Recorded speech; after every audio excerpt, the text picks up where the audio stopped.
Hello all welcome back to our channel. నేను పద్మజ అండి. ఇప్పుడు మనం 8th క్లాస్ చూస్తున్నాము. 8th క్లాస్లోని మనము 4 పాఠాలు అయితే చూసామండి. ఇప్పుడు 5వ పాఠం చూస్తున్నాం. సందేశం. పాఠం పేరు ప్రక్రియ వచ్చి ఖండకావ్యం, ఇతివృత్తం వచ్చి కష్టజీవుల శ్రమ, రచయిత గుర్రం జాసువా.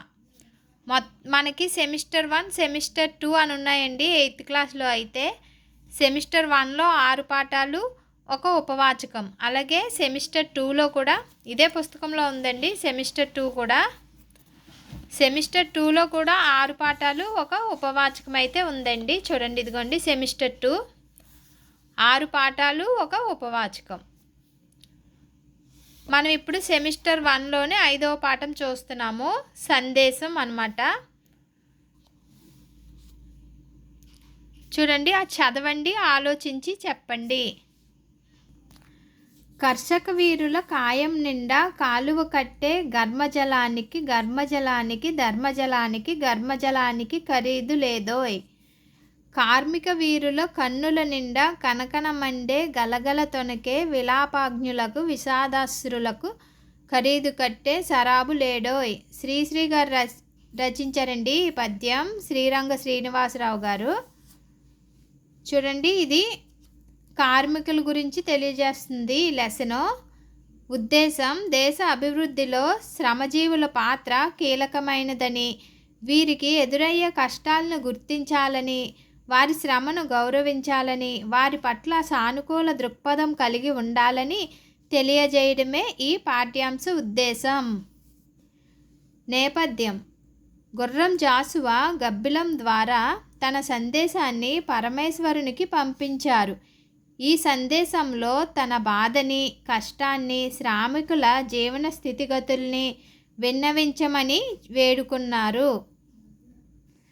గుర్రం జాసువా గారు రచించిన గబ్బిలం అనే రచనండి. రచనలోనిది ఒక ఖండకావ్యం అన్నమాట ఈ లెసను. చూడండి, ఒక పార్ట్ అనమాట. ఒక రచనలో ఒక పార్ట్ ఈ లెసన్ అనమాట. చూడండి, గుర్రం జాసువా గారు కవి పరిచయం 1895 నుంచి 1971 వరకు ఉన్నారు. ఇంపార్టెంట్ అండి గుర్రం జాసువా గారు. గుర్రం జాసువా వీరయ్య లింగమ్మ దంపతులకు గుంటూరు జిల్లా వినుకొండలో జన్మించారు. ఈయన రచనలు గబ్బిలం, ఫిరదౌసి, ముంతాజ్ మహల్, కాందీసీకుడు, బాపూజీ, నేతాజీ, నాగార్జునసాగర్, ముసాఫరులు మొదలైనవి. ఈయనకు కవి కోకిల, కవితా విశారద, కవి దిగ్గజ, నవయుగ కవి చక్రవర్తి, మధుర శ్రీనాథ, విశ్వకవి సామ్రాట్ అనే బిరుదులున్నాయి. సత్యహరిశ్చంద్ర నాటకంలో ఈయన రాసిన పద్యాలు వినని తెలుగువారుండరు అంటే అతిశయోక్తి కాదు. ఈ పాఠ్యాంశం గబ్బిలం నుండి స్వీకరించబడింది. ఇదిగోనండి, గబ్బిలం అనే రచన నుంచి తీసుకున్నారు ఈ లెసను. చూడండి, ఇతని బిరుదులు ఎక్కువ ఉన్నాయి. కవి కోకిల, కవిత విశారద, కవి దిగ్గజ, నవయుగ కవి చక్రవర్తి, మధుర శ్రీనాథ, విశ్వకవి సామ్రాట్. మొత్తం 1, 2, 3, 4, 5, 6, 7 బిరుదులు ఉన్నాయండి. నెక్స్ట్ చూద్దాము లెసను. ఇదిగోనండి పద్యాలు. మనకి పద్యాలు ఉన్నాయన్నమాట లెసన్లో. చూడండి, ఖండకావ్యం ప్రక్రియ వచ్చి: చిక్కిన కాసుచే దనివి జెందు నమాయకుల డెల్ల కష్టముల్ బొక్కెడు బువ్వతో మరచిపోవు క్షుదానల దగ్ధమూర్తి నల్దిక్కులు గల్గు లోకమున దిక్కరియున్న అరుంధతి సుతుండొకడు జన్మమెత్తే భరతోర్వకం గడగొట్టు బిడ్డడై. భావం చూద్దాము.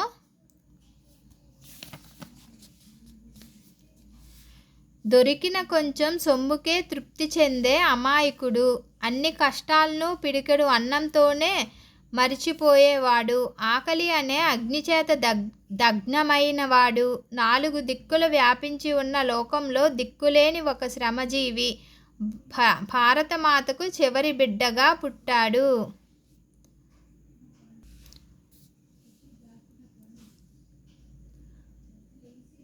పూప వయస్సులో వలసపోయిన చక్కని తెలుగు కైతకున్ బ్రాపకమిచ్చినట్టి రఘునాథ నృపాలకున్ డేలియున్న తంజావూరి మండలంబునకు జక్కున దక్షిణ భాగ భూములన్ గాపురముండే నప్పరమ గర్భదరిద్రుడు నీతిమంతుడై. సెకండ్ పద్యం అండి. భావం: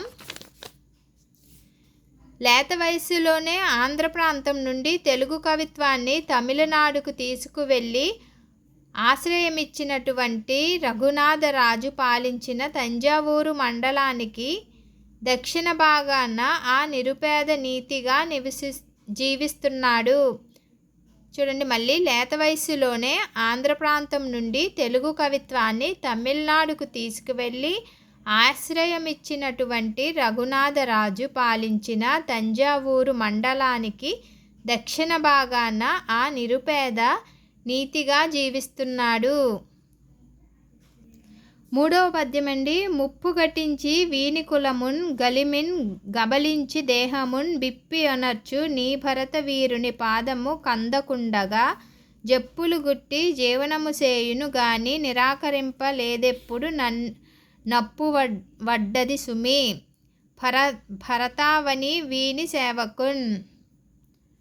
నెక్స్ట్ అండి. ఇతని కులాన్ని సంపదను దోచి హాని తలపెట్టి శరీరాన్ని పిప్పి చేసే ఈ భారత ప్రజల పాదాలు కందిపోకుండా చెప్పులు తయారు చేసి జీవితాన్ని గడుపుతాడే తప్ప ఎప్పుడూ ఈ పని చేయనని తిరస్కరించలేదు. ఇతని సేవలకు భారత ప్రజలు బాకీ పడ్డారు సుమా.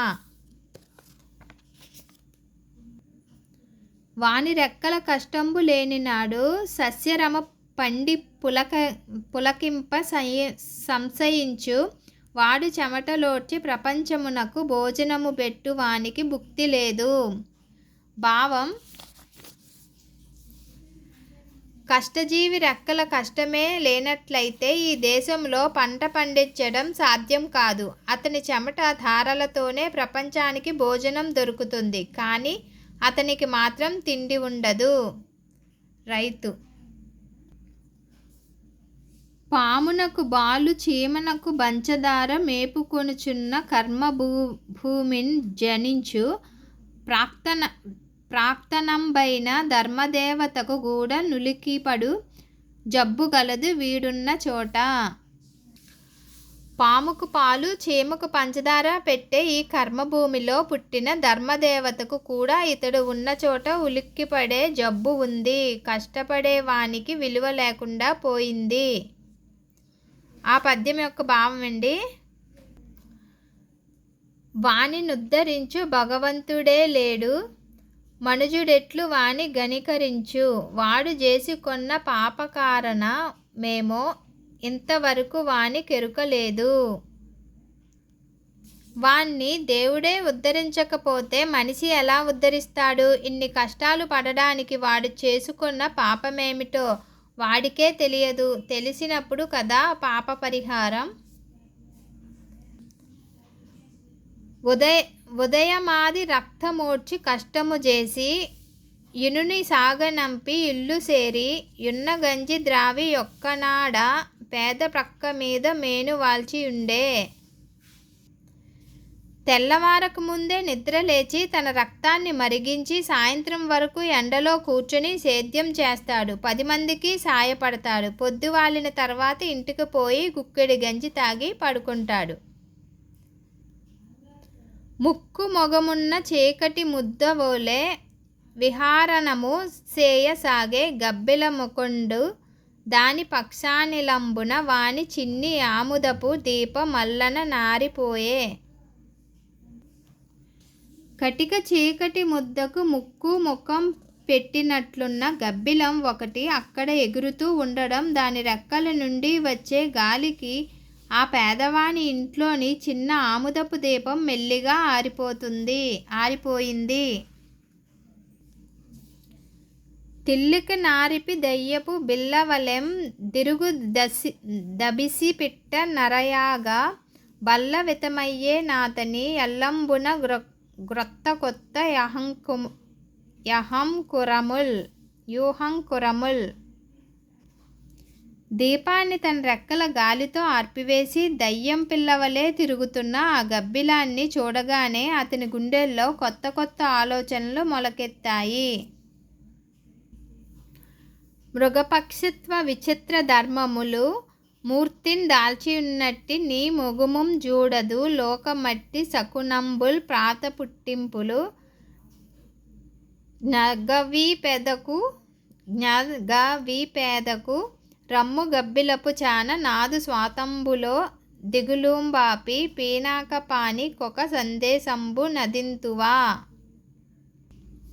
ఓ గబ్బిలమా, ఈ లోకంలో జంతు పక్షి ధర్మాలు రెండూ కలిసి ఉన్న నీ ముఖాన్ని చూడడానికి ఎవరూ ఇష్టపడరు. కానీ ఈ పేదవాడికి శకునాల వంటి పాత పట్టింపులు ఉండకూడదు. నా మనస్సులో దిగులు పోగొట్టి ఒక సందేశాన్ని శివునికి అందించగలవా. గుర్రం జాషువా గారు గబ్బిలంతోని శివునికి పంపించారండి. ఎవరు కార్మికుల కష్టాల గురించి ఇక్కడ రాశారు కదా. గుర్రం జాషువా గబ్బిలం ద్వారా తన సందేశాన్ని పరమేశ్వరునికి పంపించారు. గబ్బిలం ద్వారా ఈ సందేశంలో తన బాధని, కష్టాన్ని, శ్రామికుల జీవన స్థితిగతుల్ని విన్నవించమని వేడుకున్నారు. గబ్బిలం అనే రచనలోనిది ఈ ఖండకావ్యం అన్నమాట. ప్రక్రియ ఖండకావ్యం కదండి. చూడండి, ఖండకావ్యం అంటే మహాకావ్యముల నుండి రసాత్మక ఘట్టములను లేదా ఒకే కథా వస్తువు కలిగిన ఘట్టములను విడిగా గ్రహించి రచించిన కావ్యాన్ని ఖండకావ్యం అంటారు. దీనిలో కవి భావం చిక్కగా ఉంటుంది. వ్యర్థ పదాలకు, వర్ణనలకు అవకాశం ఉండదు. ఆత్మాశ్రయ రీతి, వస్తు భావ శైలి కవితా రచనలలో నవ్యత ఉంటుంది. నెక్స్ట్ ఇప్పుడు గ్రామర్ పార్ట్ చూద్దామండి.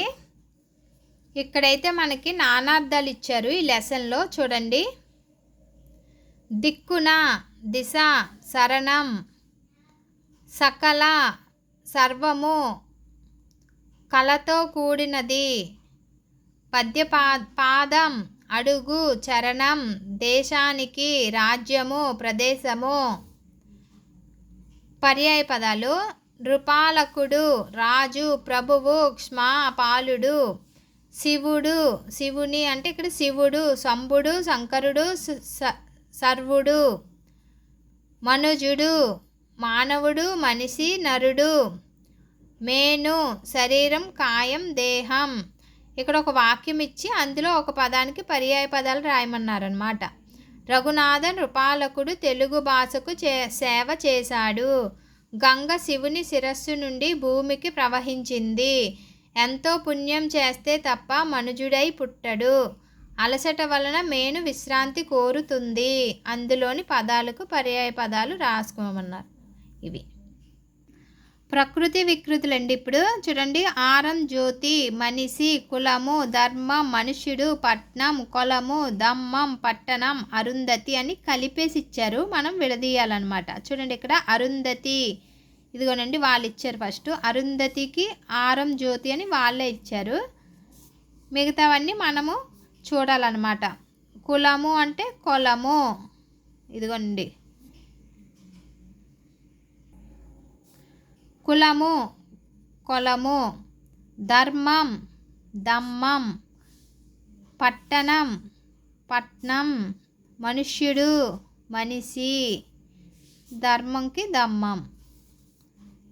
కులము, కొలము, మనిషి, మనుష్యుడు, పట్టణం, పట్నం, ధర్మం, దమ్మం.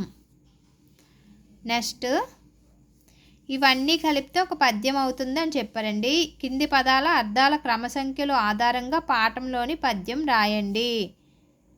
ఇక్కడ నెంబర్స్ ఉన్నాయి కదా, వాటి యొక్క అర్థాలు బట్టి పద్యం ఏంటో కనుక్కోండి అని పిల్లలకి యాక్టివిటీ అయితే ఇచ్చారు. నెక్స్ట్ చూద్దాం. సందులండి. చూడండి, విడదీసిన తర్వాత మనల్ని కలపమన్నారు. క్షుధ ప్లస్ అనల, క్షుధానల, సవర్ణ దీర్ఘ సంధి. జన్మము ప్లస్ ఎత్తే, జన్మం ఎత్తే, ఉత్వసంధి.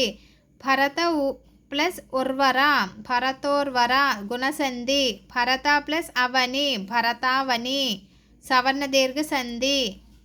చూడండి ఇక్కడ ఆ ప్లస్ ఆ వస్తుంది కదా, భరత ఆ ప్లస్ ఆ వస్తే ఎప్పుడైనా సవర్ణ దీర్ఘ సంధి వస్తుంది. అలా ఇక్కడ భరత ప్లస్ ఊ, ఆకి ఊ వచ్చింది కదండి. ఇక్కడైతే ఆ ఉంటే ఆ రావాలి, ఈ ఉంటే ఈ రావాలి. ఇక్కడైతే ఆకి ఇలాగ అచ్చులు వస్తే ఇక్కడ గుణసంధి అవుతుంది.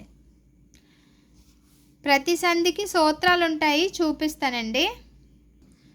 చూడండి, సవర్ణ దీర్ఘ సంధి ఆ ఈ ఊరులకు సవర్ణాచ్చులు పరమైతే క్రమంగా వాటి దీర్ఘాలు ఏకాదేశమగును.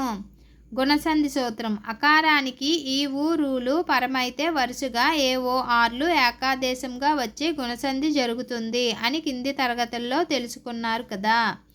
సవర్ణ దీర్ఘ సంధి గుణసంధి అండి ఇవి సూత్రాలు.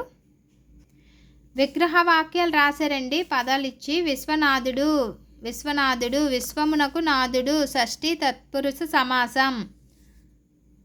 రాష్ట్ర కీర్తి రాష్ట్ర కీర్తి, చూడండి రాష్ట్రం యొక్క కీర్తి షష్ఠీ తత్పురుష. ఇక్కడ చూడండి కు అని వచ్చినప్పుడు యొక్క వచ్చినప్పుడు షష్ఠి వస్తుందండి, ఎందుకంటే మనకి విభక్తుల్లో అలాగే ఉంటుంది, చూపిస్తాను. చూడండి కీ వచ్చినప్పుడు కు వచ్చినప్పుడు యొక్క వచ్చినప్పుడు లో వచ్చినప్పుడు లోపల వచ్చినప్పుడు షష్ఠీ తత్పురుష సమాసమే రాయాలి. మనకు సమాసాలు రావాలంటే ఫస్ట్ విభక్తులు నేర్చుకోవాలండి, అప్పుడు మనకి ఈజీగా సమాసాలు అయితే వస్తాయి.